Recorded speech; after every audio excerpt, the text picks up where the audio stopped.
Hello everybody, and welcome to Homesteading in the Great Outdoors. A few months ago I did a video on how to plant a pineapple, and today I just want to take a moment and show you some of the pineapples that we've just planted like we did in the video, and show you some of the fruits of our labors.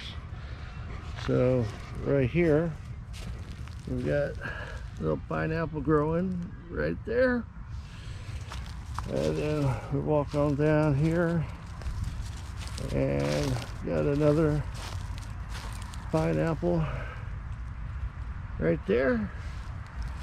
And I'm pretty sure this was the pineapple that we planted that day, that one right there. So it's doing fine. This is how it looks at this point in time. Like that one was planted afterwards, but they still got green in them. They're developing roots, and once they start getting their roots developed, they'll start looking like that. And then when the roots get a little bit better, their color will turn to dark green, and then they'll continue to get bigger, and then they will produce a pineapple. So that was a little update on that.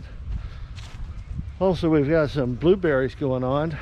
They're just now coming to an end. See if we have any more blueberries here. Yeah, we have a couple.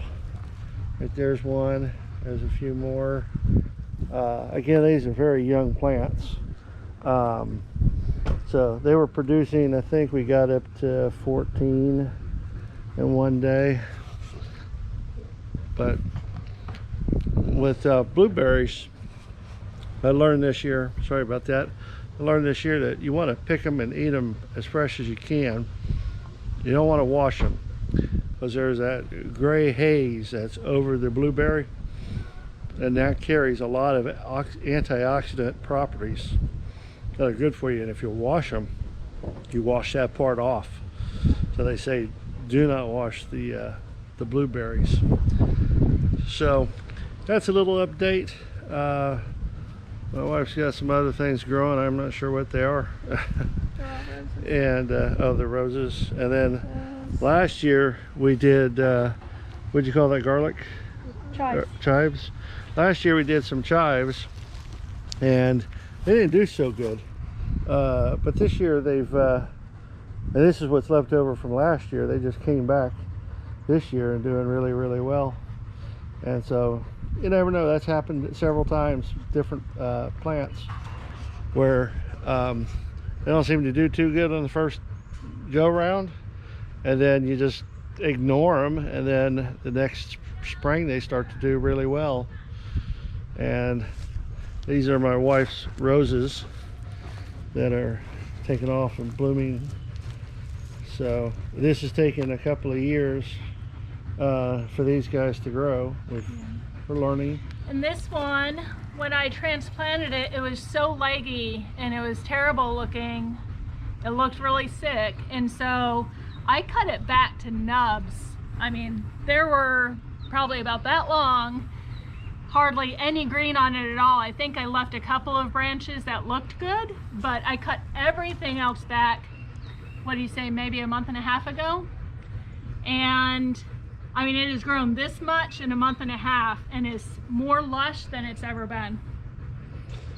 So, and one of the things my wife is really after with these particular roses are these rose hips for their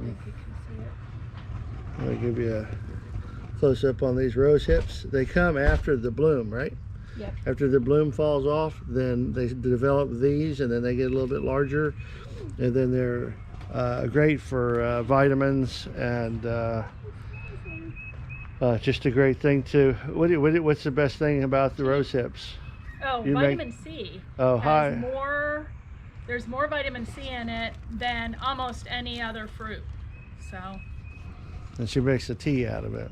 So anyways, that's it for right now, guys. We're going to go down to a friend of ours, or somebody that we've known for a while, that has a mango farm called the Mango Factory. We're going to try to get some footage on that and have that in a separate video. All right, guys, thanks for watching. Have a great day, and God bless you.